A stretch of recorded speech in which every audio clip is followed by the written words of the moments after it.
Frank the Ghost Martin goes off on Shakur Stevenson and Ryan Garcia. He states that Shakur Stevenson is just talking mad ish about him because he is hating that he got the opportunity that he wanted. As we all know, Shakur Stevenson and Frank Martin were supposed to have a mega showdown fight about 6 months ago, and the fight fell through because of money issues. And as we all know, Shakur Stevenson has been trying to get a fight with Tank Davis. So Frank Martin is rubbing it in that he got the fight and Shakur Stevenson did not. Personally, I believe these three fighters should fight each other, but I think a real healthy Shakur Stevenson beats both of them. If he does not get hurt by Tank Davis, I got Shakur Stevenson by decision in a really tough fight though.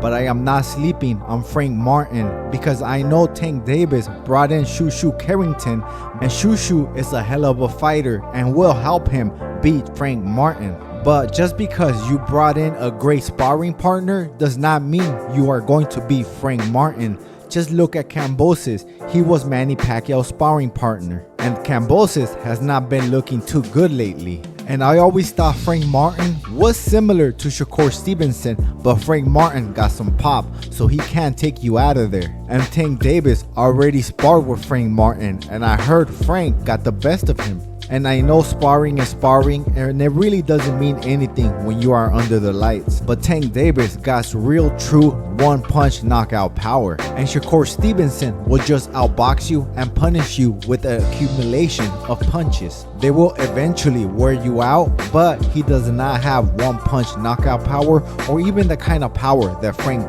Martin possesses. So anybody with power always has a chance in boxing. Just look how good Rolly Romero did against Tank Davis, because Tank Davis did fight a little timid against Rolly.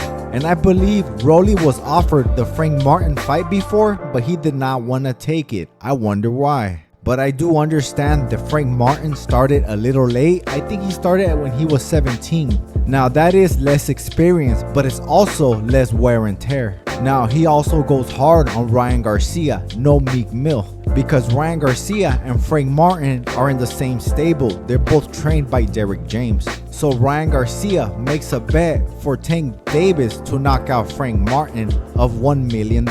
Now in most cases, when you're in the same stable, most of the boxers go for their friends and their teammates. So I am tripping on why Ryan Garcia betted against Frank Martin, because he was rooting for him before. But if there's any boxer that never surprises me, is Ryan Garcia. So Frank Martin does respond to this. He states that, okay, you're gonna lose your money.